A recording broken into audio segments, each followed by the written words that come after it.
Vi må ha det moro på syttende maj. I always knew that I loved Scandinavian folk dress, but I didn't know exactly how much until I started really researching it. Hey Sveisan, I'm Daisy Viktoria, and happy 17th of May. If you're not Norwegian, you might be wondering, what is so special about the 17th of May? Well, my friend, I am here to tell you all about the 17th of May, specifically about the folk dress tradition that goes along with this holiday. Throughout Scandinavia, folk dress has a very specific look to it. It's beautiful, it's gorgeous. I grew up seeing this a lot myself. My mom is actually from a place in western Sweden, and we used to go to an old time festival there. Additionally, people wear their outfits for certain festivals, and one such festival on the Norwegian side of the border is Norway's National Day, syttende maj, the 17th of May. I have been so inspired by the folk dresses that I've seen in Scandinavia just in my lifetime that I've been having a lot of fun researching this type of clothing and where it came from. And you are in luck because I'm going to share some of it with you. So what is this folk dress? Where did it come from? Norway has a long history of being part of Sweden, part of Denmark, and these countries have sort of gone back and forth in like ownership and unions, and each country's independence is obviously quite special to that country, especially if you are a ruler of that country. Then I think it would be the most special because you get to have your own kingdom. Anyway, Norway was controlled by Denmark up until the Napoleonic Wars. After Denmark was defeated, they were required to cede Norway to the King of Sweden in 1814. Now, Norway did not like this, so they assembled their very own constitution assembly. Norway elected its crown prince, Christian Frederick, as the king of independent Norway. Now, Sweden, wanting to control what they'd been given in this treaty, invaded Norway and forced them to accept a personal union between Sweden and Norway, where Norway retained its constitution and separate institutions except for foreign service. This union was intact until 1905, when Norway finally gained its true independence. Because the constitution was signed on May 17th, 1814. May 17th is now Norway's National Day or Constitution Day. And it is a day to pull out our bunader. But what's a bunad? Bunad has a rich history and we are about to dive into it. First of all, bunad is not reserved for only Constitution Day. Bunad is also traditionally worn for confirmation, which is sort of a coming-of-age ceremony when one turns 15. What's really cool is that Princess Ingrid of Norway recently had her confirmation when she turned 15. And not only did she dress up, but members of the royal family also dressed up. A bunad can come in different forms. For some, it is passed down through generations of the family and has a long history. For others, it's something that they purchase new from a shop or from someone who specializes in making bunad. For some, it will be adhering to certain modern rules regarding what materials and styles can be used for a certain region, while for others, a bunad can take on a different approach. Bunad is a way to connect with Norway, which could be where you're from. It could be where your ancestors are from. And what's really cool too is that it could be for anyone who's moved to Norway to associate with their new home. The term bunad was actually introduced by someone called Hulda Garborg. Hulda was very active in the 1880s. She was a writer, a playwright, a folk dancer, a social debater. She was a woman of many talents. Hulda was active in a time when there was a left-wing romantic nationalism golden age. And this is sort of a rekindling of a lot of national traditions for the country. Hulda worked on this through folk dance, and in bringing folk dance to life, she brought also folk dress, Folkedrakt in actually both Norwegian and Swedish. Being a part of this important movement to recognize Norway as its own independent nation, Hulda actually coined a separate term specifically for Norway's national dress, and that term is bunad.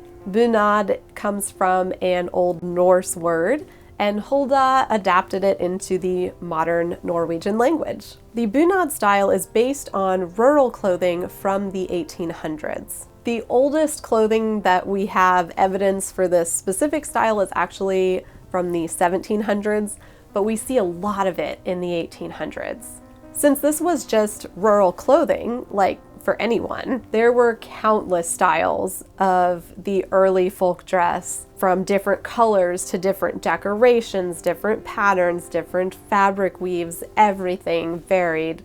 And sometimes you would see a lot of similar styles congregating together for two reasons, right? One is that we tend to kind of dress like those around us, and two is that sometimes you will have someone weaving the cloth in one area, right? And everyone in that area will have that cloth. In the 1800s, you'll see a lot of more plain bunad versus what you often see today when people get dressed up fancy. The more elaborate bunad in period as well tended to be for more special days. I found a lot of these images on nationalmuseet.no, and I will link to that in the description, along with my favorite online museum archive to find anything Norwegian or Swedish, and that is Digitalt Museum. I've got my laptop in front of me right now so I can scroll through pictures. There are way too many for me to put them all in this video, so if you want to see all of them, you can go there and search. I will also put a bunch of them up on my Patreon, so if you're on there, you just go check them all out. So the first part of a bunad is going to be the shirt. You see that worn underneath the actual dress, and for men, underneath their suit as well. There are many variations of shirt, or skjorte. The standard shirt is made of a rectangular construction, like the one I have on today. Some of our extant shirts are plain, some of them are very decorated. We have a lot of shirts with embroidery around the front opening and the collar and cuffs. And embroidery patterns vary so much because obviously shirts were worn by many people from all over the place. The main part of the dress for women is called a stack, or it's a sort of vest and skirt, which is liv and skjort. By the way, don't count on me for the best Norwegian pronunciations. I don't even pronounce everything correctly in English, as you might imagine. With lots of people wearing dresses of similar styles, there's so many different ones. And the ones we have surviving in the museum archives are only a small fraction of them. You can have anywhere from a plain dress to a very decorated dress. Usually with extant clothing, we see more of the fancier clothing surviving.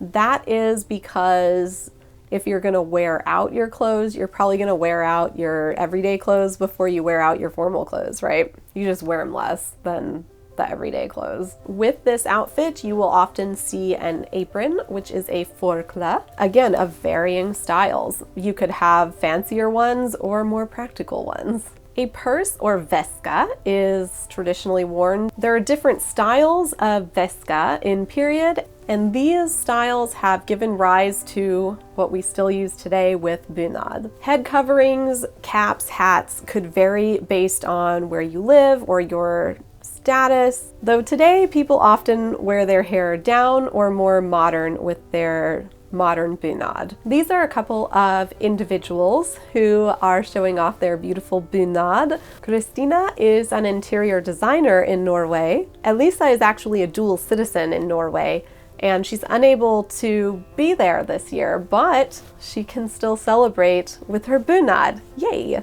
Now, Anne is a fellow YouTuber. You can find her at the Anne Approach. Now, Anne did something that I thought was so cool, and this is going to show how we can take the traditional bunad and make it really our own. Anne and her husband are both from Norway, but different parts, and each region of Norway will have its own traditional bunad style. So what Anne did is she took the bunad styles from where she and her husband are from, and she merged them together to create a bunad for their kid. I think this is really cool because it allows the kid to sort of meld both traditions together into a new one, and that's very special. Anne has videos all about how she made the bunad for her kid on her YouTube channel, The Anne Approach. Men also have bunad, and this comes from men's rural clothing from the 1800s. In addition to the shirt, men would wear a vest, same word in Norwegian, vest, and they will wear some breeches or buske. There are many styles of vests in a variety of patterns and fabric types and colors. Remember, with all of these outfits, we are looking at an entire country, if not an entire Scandinavia, because remember, these clothes are only specifically Norwegian due to the region we're finding them in, and really all of Scandinavia is dressing this way in the 1800s. So we're gonna see a lot of variation. There's also a jacket that can go with the style.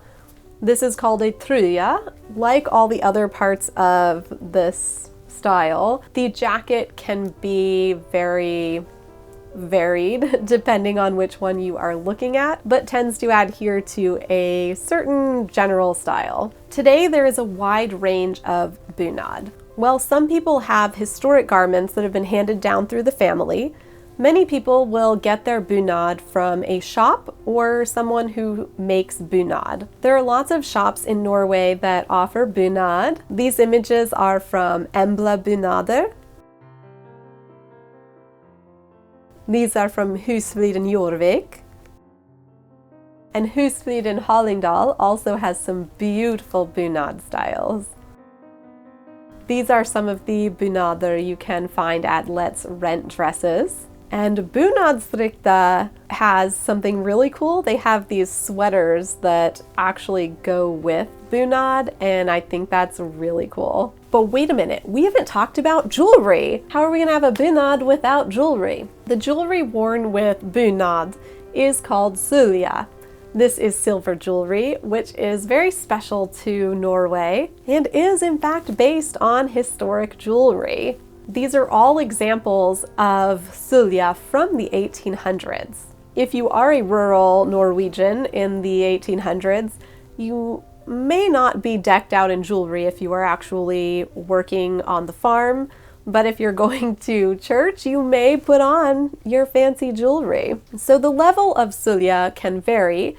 With modern bunad, many people go all out on their sølje, and it's really beautiful. There are jewelry makers in Norway who specialize in sølje. Bergtatt Gull og Silvsmith is a goldsmith and jewelry designer who makes some amazing sølje, which you can wear with your bunad. A lot of the bunad that you find in shops is going to be based on specific regions. Certain places in Norway will have their own regional sort of rules for their bunad style. They tend to be based on historic versions, but modernized, and the rules are really modern, right? The rules were not there in the 1800s. And this is where the historic clothing sort of boggles the minds of the bunad police. Wait, what? The bunad police? That's really a thing? Sort of. It's sort of a thing. The bunad police are self-appointed, and most of the countries who have folk dress have their own self-appointed folk dress police. Anytime you get something that is emotionally charged, like a national dress, you're gonna have people that get uptight about it. And bunad police like for every bunad to be adhering to a strict, very strict standard. What the bunad police hate is any dress that doesn't adhere to the modern standard, which by the way includes all of the historic dresses that I showed you earlier because the modern standards were not yet in place. What the Bunad police also hate is fantasidrakt or festdrakt, which is where you design your own style of bunad. And if you want an example of what the Bunad police sound like, I'm sure you will find them in the comments if this video has been up for long enough. For my bunad, I actually made this a while ago as a historical imagining of Elsa from the movie Frozen.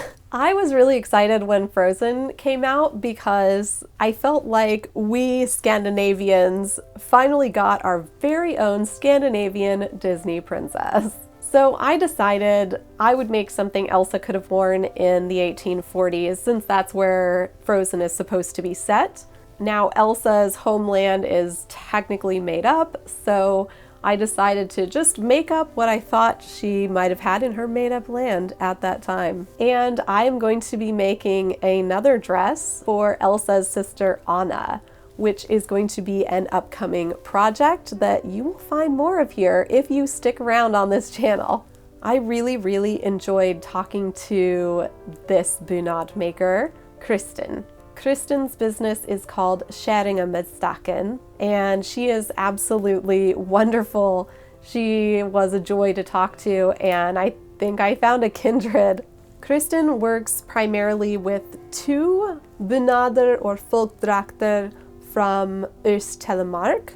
Both are from the last half of the 19th century. Kristin visits the museums in person to study the original costumes. There she can see the patterns, embroideries, fabrics, colors, everything about how these garments were originally sewn.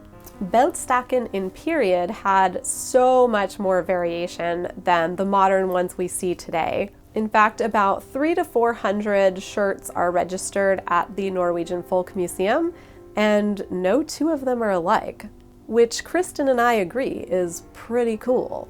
In modern day, the bunad becomes more like a uniform. There's a lot less colors to choose from, and it's sort of standardized. And you'll find a lot of embroidery and handcraft outsourced to low-cost countries as well. So what Kristin does, which I love so much, is that she primarily uses the original techniques.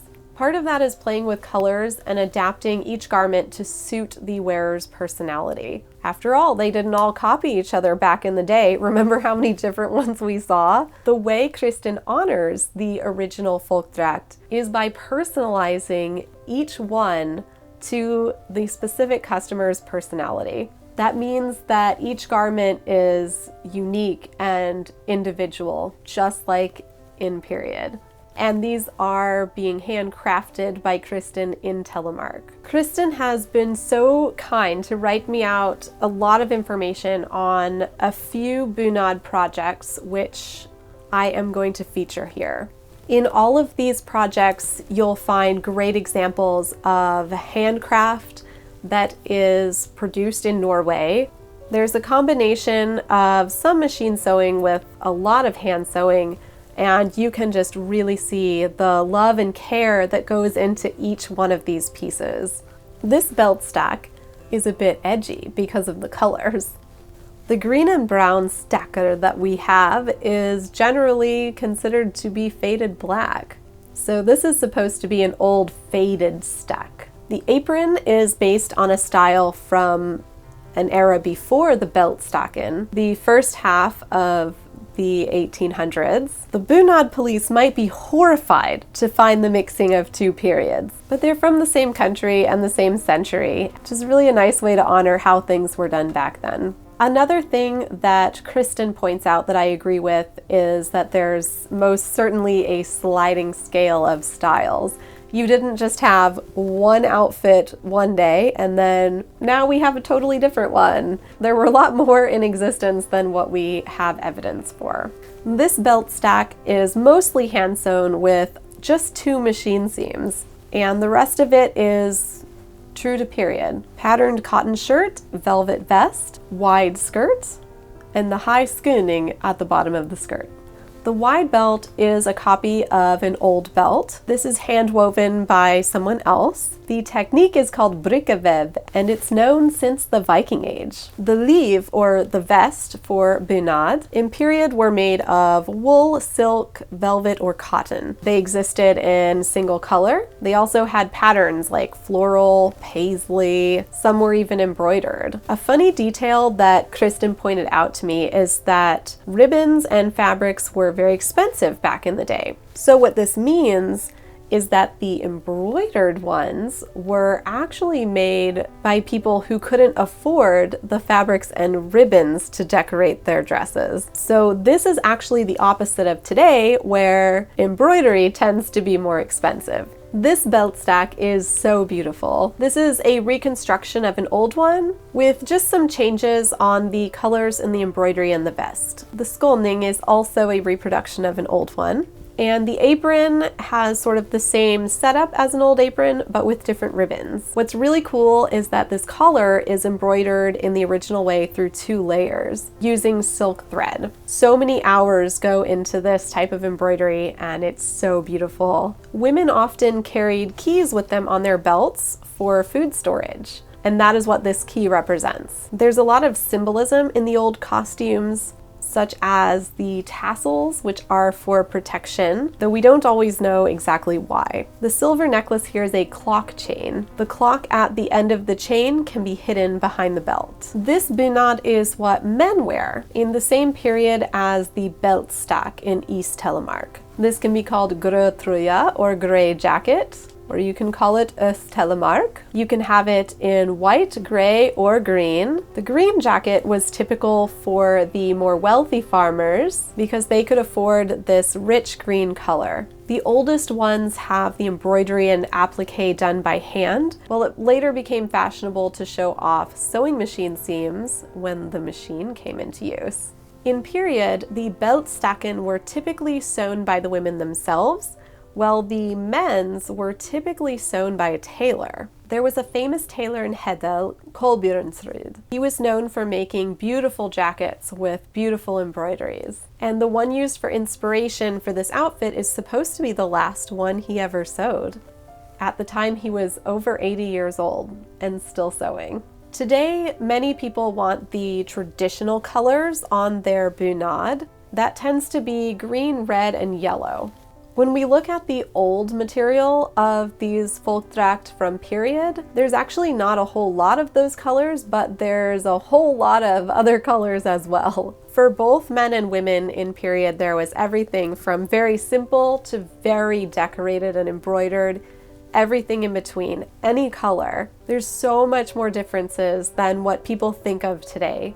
The collar on this bunad is actually an original collar, approximately 150 years old, and embroidered with wool yarn. The vest and trousers are also based on historic pieces. The embroideries are sewn by machine on some of the jackets, but almost nothing else is. This bunad has a lot of hand seams. Most tailors will sew bunad in a more modern way, but Kristin has set up a practice where she doesn't, and I think that's super cool. So you can see there's a wide variety of bunad options out there today. With all of these different types of bunad, I think it's really interesting that there were more different styles in period than there even are today. And we'll never know what every single one looked like because they did not all survive. But I think we can see from what did survive that there were a lot of different styles and variations. And personally, I think that the more styles and variations and creativity we see today, the more it honors those who came before us and wore the original Folkedrakt.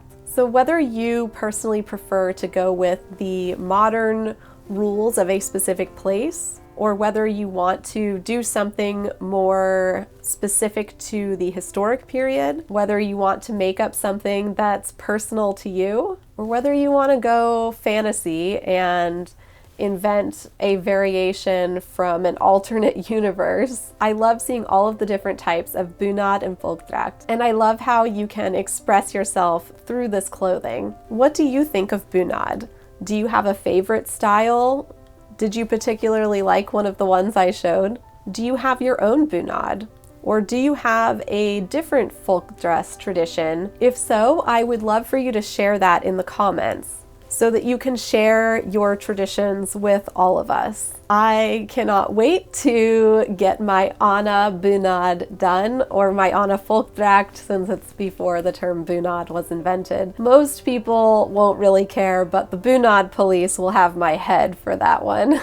Luckily, they're only self-appointed, so I think I'll be okay. So make sure you come back for that Anna Bunad. I will be making not only the pieces I made for Elsa, but also a jacket this time.